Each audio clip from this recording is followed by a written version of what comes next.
आहे आणि काय मांडणी करायची आहे? काल महाराष्ट्र राज्याच्या मंत्रिमंडळामध्ये चर्चा झाली आणि त्या चर्चेमध्ये असं ठरलं की जो निकाल सुप्रीम कोर्टाचे खानविलकर साहेबांच्या बेंचने दिलेला आहे की आता ज्या काही निवडणुका स्थानिक स्वराज्य संस्थांच्या होत आहेत त्याच्यामध्ये 27% OBC जे आरक्षण झालेलं आहे तिथे निवडणूक घेऊ नये, स्टे करावी आणि बाकीच्या 73 ठिकाणी त्या निवडणुका घ्याव्यात. साधारणपणे काल मंत्रिमंडळात अशी चर्चा झाली की एकतर निवडणुका सगळ्या घ्या किंवा मग सगळ्या स्टे करा, थांबवा.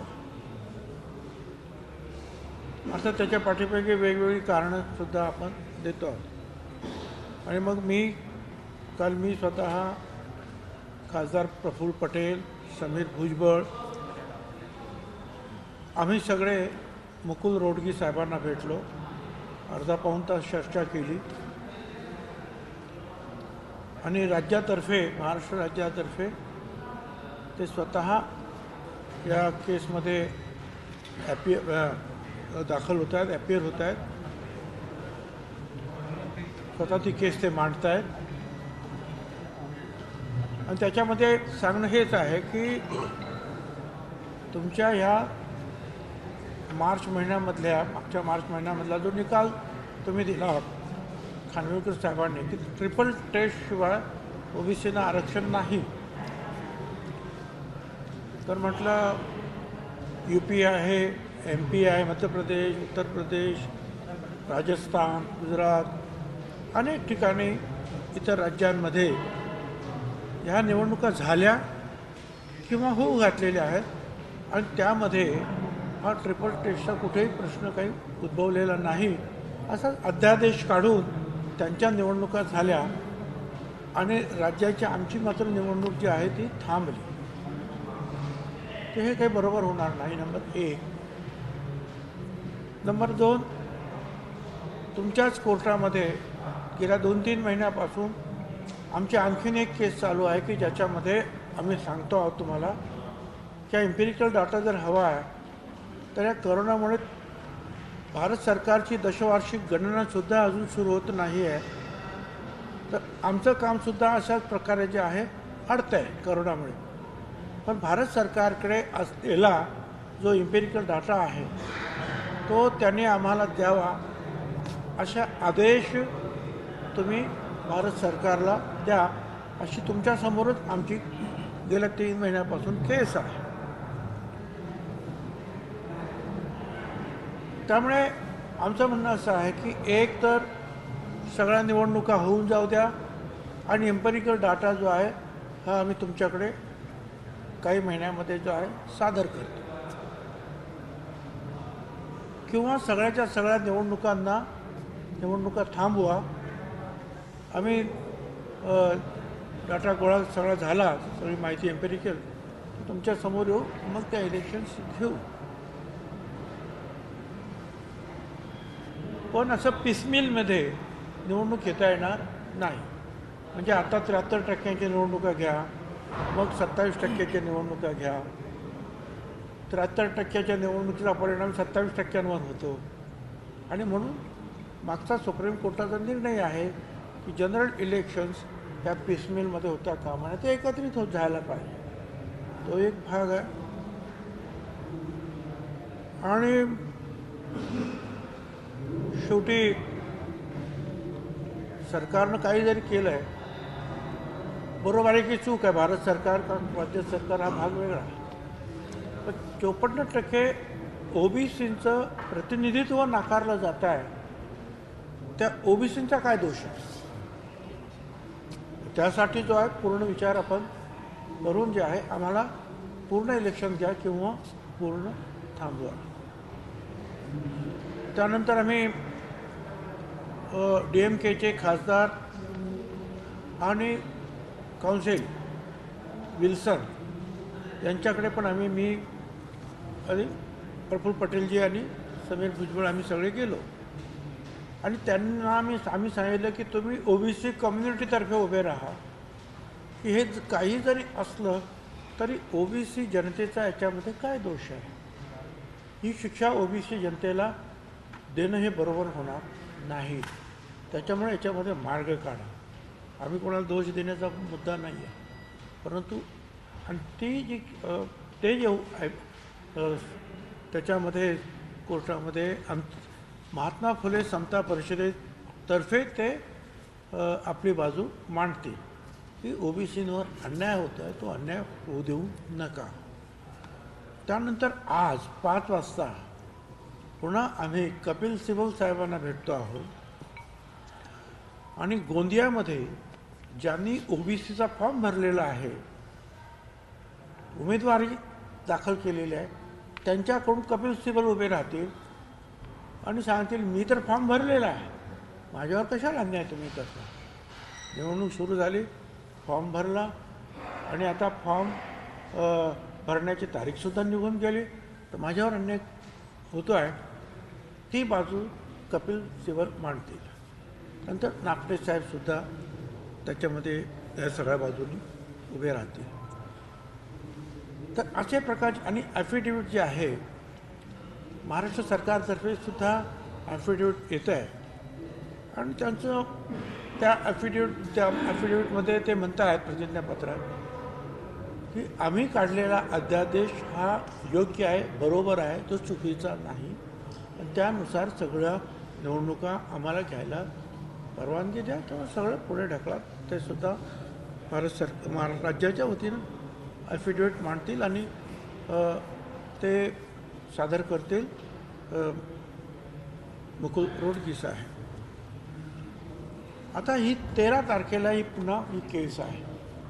13 तारखेला 2 केसेस आहेत.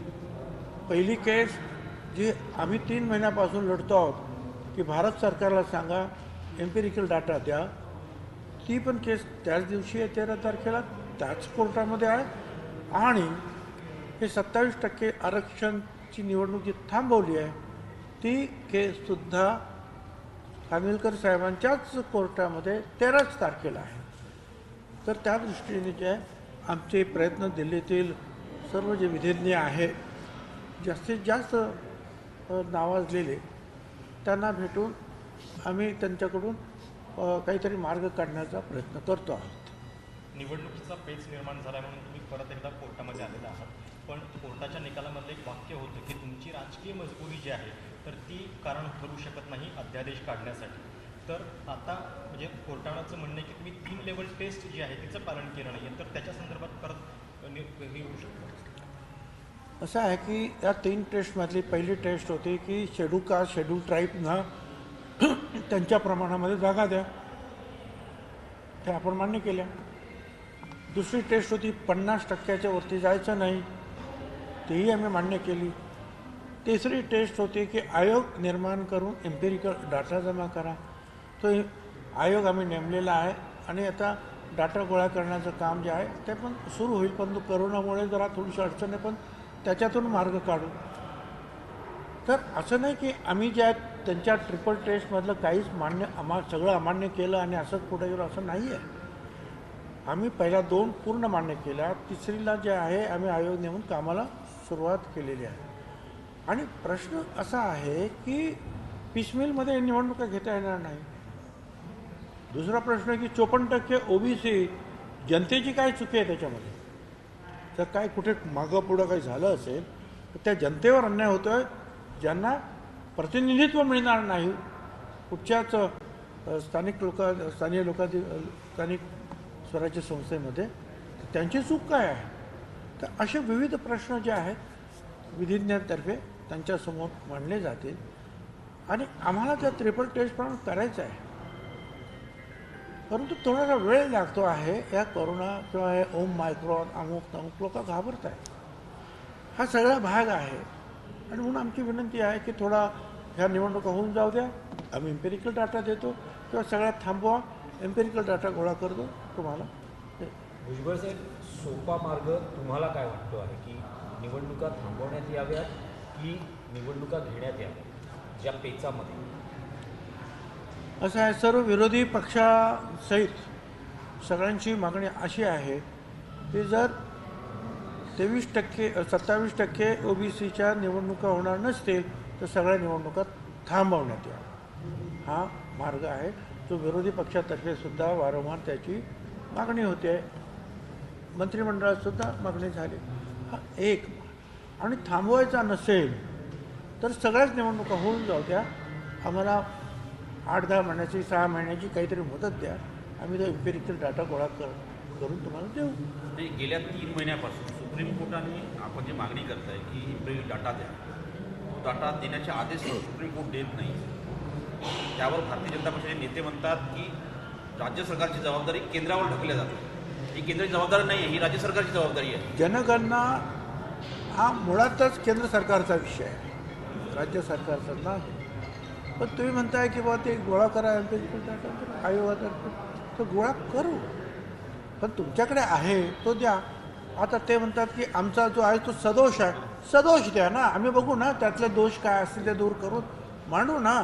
शेवटी तो डाटा गोळा करण्यात आला, आमच्या मागणीनुसारच डाटा गोळा केला. समीर भुजबळांची जी आहे मागणी होती, खासदार म्हणून ते होते त्यावेळेला लोकसभेत, आणि मग खासदार मुंडे पवारसाहेब सगळ्यांनी सपोर्ट केला होता 100 खासदारांनी, आणि त्याच्यानुसार जी आहे ही माहिती गोळा करण्यात आली होती, जी 2016मध्ये ती माहिती गोळा करण्यात आली आणि भारत सरकारला सादर केली त्या आयोगाने.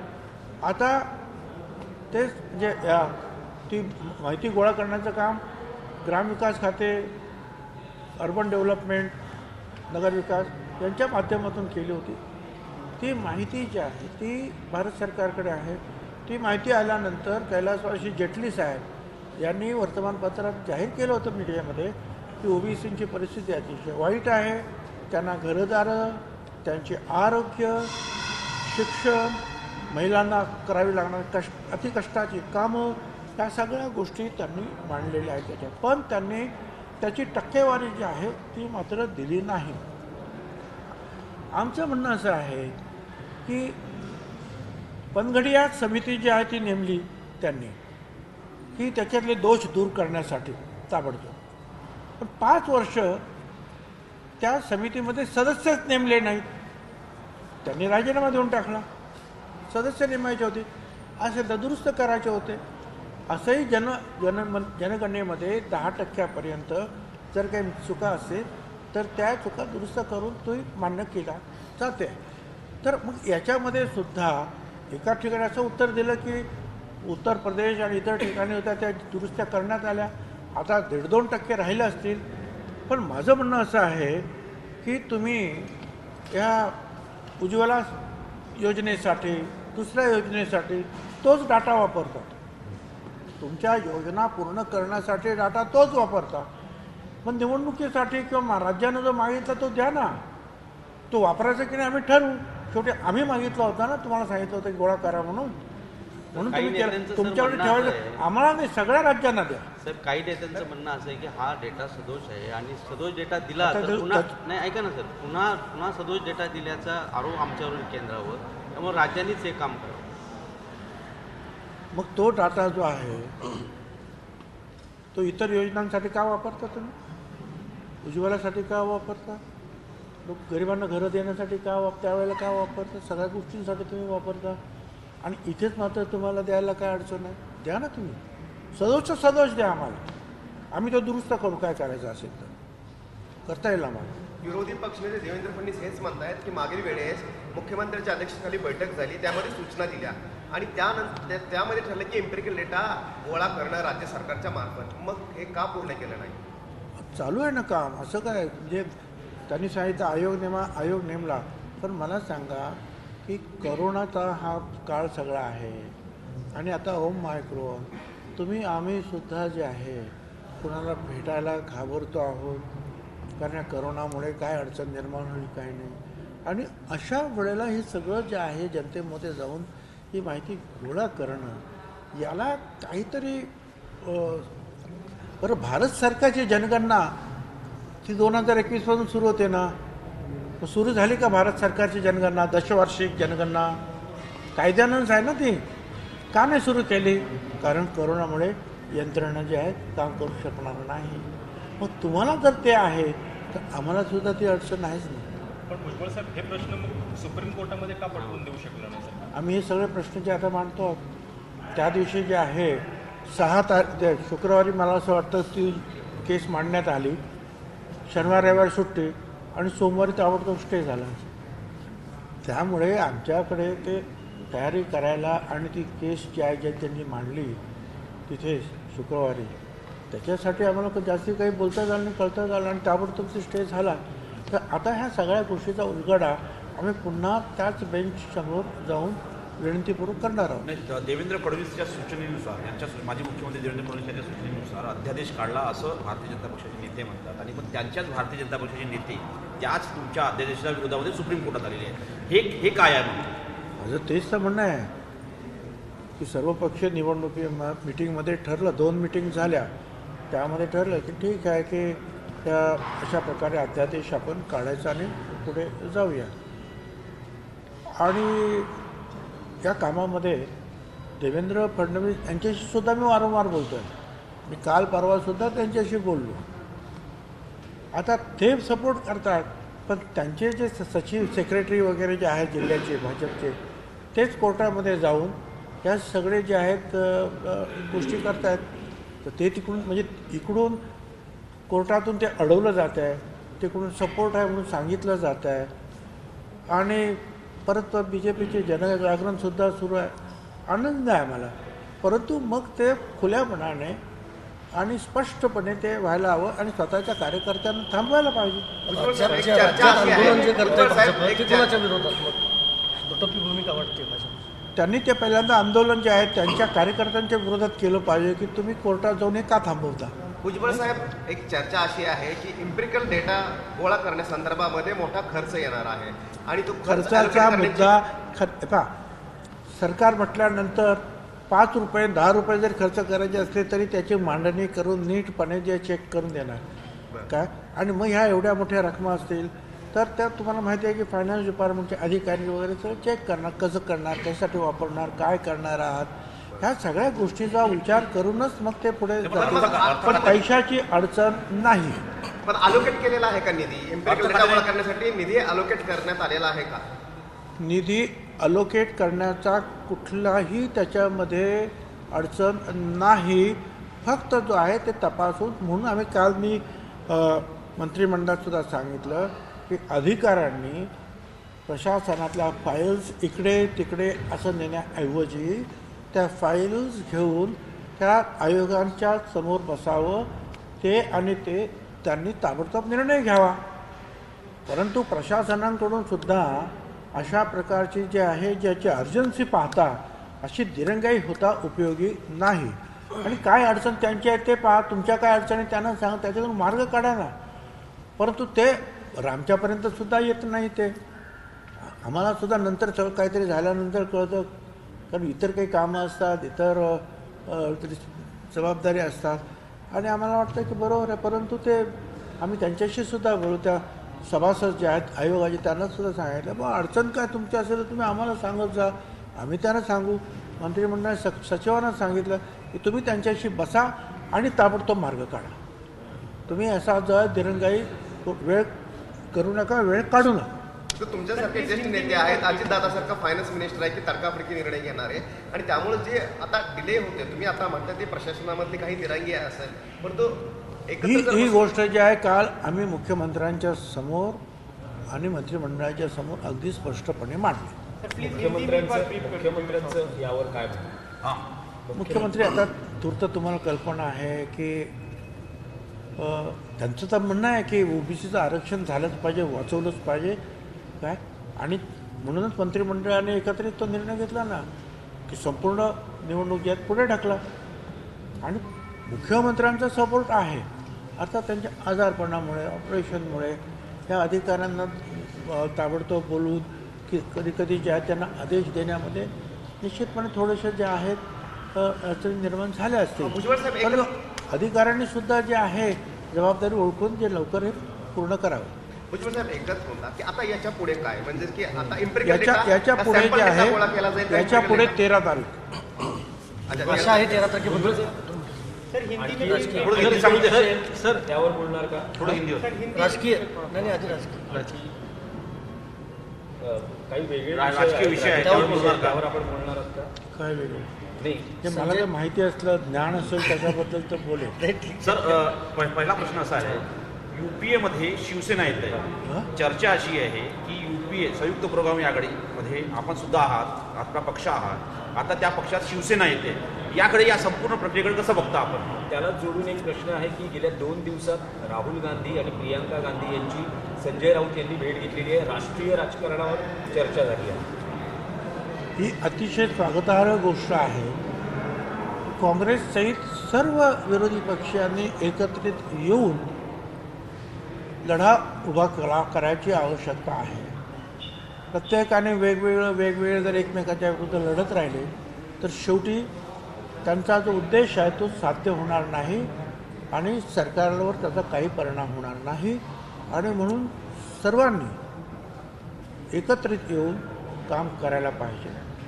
अर्थात कोणाला वेगळी काही संघटना ठेवायची ठेवा, परंतु इलेक्शन लढताना मात्र एकत्रितच सगळ्यांनी मुकाबला करायला पाहिजे.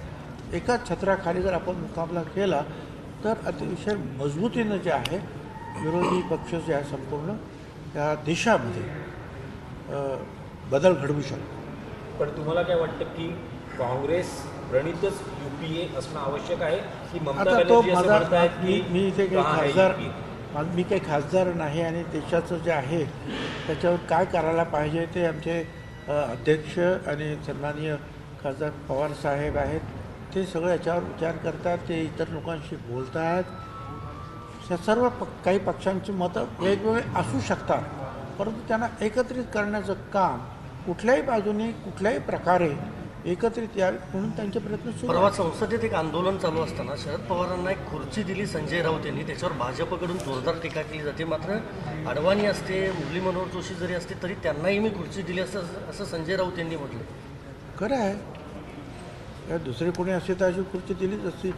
म्हणजे हा किती दुष्टपणा आहे असं म्हणावं लागेल की त्यांची प्रकृती, त्यांचे झालेले ऑपरेशन्स, त्यांना खाली बसण्याचा त्रास काय या बाबतीत जर त्यांना खुर्ची दिली तर बिघडलं काय? तर खाली जमिनीवरच बसायला पाहिजे असं कोणी सांगितलं? खुर्ची दिली ते काय त्यांना त्यांच्या प्रकृतीच्या अडचणीसाठी दिलेली आहे, दुसरं कशासाठी दिलेली नाही. नाही, पण भाजपचे काही नेते असं म्हणत आहेत की आम्हाला आतापर्यंत असं वाटत होतं की राऊतांचे गुरु हे बाळासाहेब ठाकरे आहेत, पण त्या प्रसंगावरून असं दिसते की राऊतांचे खरे गुरु हे शरद पवार आहेत. झालं BJPवाल्यांना काही बोलायला चालतं आणि तुमचा पण टाईमपास होतो, निघून जातो. काय त्याचा अर्थ काय मला तुम्ही सांगा ना. आज बाळासाहेब नाही आणि देशाचं राजकारण करताना जर सगळ्यांना एकत्रित येण्याची भूमिका जर संजय राऊत घेत असतील तर चुकीचं काय आहे त्याच्यामध्ये? सर ओबीसीवर थोडं हिंदीमध्ये त्याची भीती BJPला वाटणं स्वाभाविक आहे. सर, आणि मग लहान लहान गोष्टीचा किस काढायचा हे काम ते करतात. सर ओबीसीच्या मुद्द्यावर हिंदीवर बोला. सर ओबीसीच्या मुद्द्यावर हिंदीवर बोला. बोलो ना, ओबीसीच्या मुद्द्यावर क्या बोलना है? आप यहाँ दिल्ली में आए हैं और आप सुप्रीम कोर्ट में ओबीसी रिजर्वेशन को लेके जो बात कहने वाले वो क्या खास बात है? देखिए, खानविलकर साहब के बेंच ने लास्ट मार्च महीने में एक जजमेंट दिया है और उसमें कहा है कि जो 2010 साल के जो कृष्णमूर्ति जजमेंट है उस केस का, जिसमें कहा है कि ट्रिपल टेस्ट पूरा करने के बाद ओबीसी को आरक्षण दिया जाए, जिसमें कहा है कि शेड्यूल कास्ट शेड्यूल ट्राइब उनके संख्या के हिसाब से दिया जाए. दूसरी टेस्ट है कि वो 50% के आगे नहीं जाना चाहिए. और तीसरी टेस्ट है कि ओबीसी का एम्पिरिकल डाटा जमा किया जाए. अब एक कोरोना के वजह से जो है एम्पिरिकल डाटा जमा नहीं कर सके. एम्पिरिकल डाटा तो समीर भुजबल जब पार्लियामेंट ये सांसद थे उन्होंने मांग की थी पार्लियामेंट में कि ये जो 2011 की जनगणना हो रही है उसमें ओबीसी की भी जनगणना की जाए. उसके लिए स्वर्गीय मुंडे साहब, पवार साहब, सब लोगों ने जो है बड़ी मदद कर दी. ये हमारे जो लालू प्रसाद यादव हो या मुलायम सिंह यादव हो, मायावती, सब लोगों ने बहुत मदद की है। तो कांग्रेस के भी जो है क्या वो लोग भी जो सब सांसद थे, तो उसके कहने पर जनगणना हुई, मगर वो सेंसस कमिश्नर जो है उन्होंने नहीं की, वो ग्राम विकास खाता RDD या UD अर्बन डेवलपमेंट नगर विकास उन्होंने की। अब वो डाटा जो है 2016 में भारत सरकार के पास आया। जेटली साहब ने कहा कि डाटा आया है, OBC की परिस्थिति बहुत ही खराब है, उन्होंने आंकड़े जाहिर नहीं किए। बाद में जो है उसमें कुछ सदोष कुछ बातें हैं, तो उसके लिए पनघड़िया समिति जो है वो निर्माण की गई, मगर उस समिति में सदस्य नहीं नियुक्त किए गए। तो 5 साल के बाद वो पनघड़िया समिति वो भी जो है उन्होंने रेजिग्नेशन देके वो गए। अब उसके बाद में जो है एक केस चली सुप्रीम कोर्ट में, तो सुप्रीम कोर्ट ने कहा कि भाई हाँ वो ट्रिपल डाटा कर दो और पूरा करो। अब उसके हिसाब से जो है हमने भी जो है अध्यादेश निकाल के आयोग की निर्मित के अध्यादेश निकाला और कहा कि हम ट्रिपल डाटा में से पहले 2 बातें जो है 50% के ऊपर नहीं जाएंगे, शेड्यूल ट्राइब को उनके हिसाब से देंगे, और एम्पिरिकल डाटा जमा करने के लिए हमने आयोग प्रस्तावित किया है। कोरोना के वजह से वो कदम आगे नहीं डाल सके हैं। और इसी वक्त जो है एक दूसरी केस हमने खानविलकर साहब के बेंच पे डाली है, बेंच पर 3 महीने से चालू है कि भारत सरकार को कहा जाए कि वो एम्पिरिकल डाटा हमको दिया जाए। वो भी केस 13 तारीख को है और ये भी केस 13 तारीख को है। तो लास्ट मंडे को उन्होंने खानविलकर साहब के बेंच ने जजमेंट दिया कि जो इलेक्शन तुम अब शुरू हो गए हैं प्रोसेस, जो तुम्हारी कार्यप्रणाली जिसमें 27% सीटें जो OBC की है वहाँ इलेक्शन नहीं होगा और बाकी जगह इलेक्शन होगा। तो महाराष्ट्र सरकार का कहना है 2 बातें कि अगर इलेक्शन नहीं होना है तो पूरा इलेक्शन स्थगित करो और ये एम्पिरिकल डाटा हम देंगे, और इलेक्शन हमको OBC के साथ ही करना है, अलग अलग हम नहीं कर सकते हैं। ये महाराष्ट्र सरकार का कहना है। दूसरी जगह से जो है हम लोग जो है OBC के कार्यकर्ता हम कहते हैं कि भाई सरकार ये गलत है या वो गलत है वो दूर रखो, मगर OBC के ऊपर अन्याय हो रहा है जो 54% है, वो अन्याय क्यों हो रहा है। तो ऐसी सारी बातें लेकर हम फिर से आज एफिडेविट करेंगे और 13 तारीख को सोमवार को खानविलकर साहब के सामने सारी बातें रखेंगे। और इसलिए प्रफुल्ल पटेल साहब, समीर भुजबल और हम कल मुकुल रोहतगी साहब से बातचीत की आधा घंटा, और वो जो है महाराष्ट्र की सरकार की तरफ से अपनी बात रखेंगे। बाद में हम जो DMK के सांसद है और बड़े वकील भी है विल्सन, उनको कहा कि महात्मा फुले समता परिषद के ओर से आप खड़े रहो और कहो कि हमारी क्या गलती है, हमको क्यों नकारा जा रहा है, अन्याय क्यों हो रहा है। ये 2 और आज 5 बजे कपिल सिब्बल के साथ जो है हमारी तीसरी मीटिंग है, जिसमें ये बात हम रखेंगे कि जिस शख्स ने, जिस उम्मीदवार ने OBC की जगह के लिए फॉर्म भरा है अभी, और फॉर्म भरने की जगह तारीख खत्म हो गई है, उसके तरफ से जो है वो खड़े होंगे बड़े और कहेंगे कि हम तो इलेक्शन में के लिए फॉर्म भरे हैं, हमारा इलेक्शन क्यों रोका जा रहा है, हमारे ऊपर अन्याय हो रहा है। तो ऐसे 3-4 जो है विधिज्ञ जो है, बड़े वकील जो है, हम उनको दरख्वास्त कर रहे हैं कि हमारी केस वो सुप्रीम कोर्ट के सामने रखे और सुप्रीम कोर्ट से जो है ये ऑर्डर पास करें, इलेक्शन हो तो सबका हो, अगर उसको स्टे हो, स्थगिति मिले तो सबको स्थगिति मिले, कोई इलेक्शन ना हो, OBC को छोड़कर इलेक्शन ना हो, यही हम उनसे विनती कर रहे हैं। धन्यवाद। बहिणाबाईंची जात्यावरची ओवी म्हणजे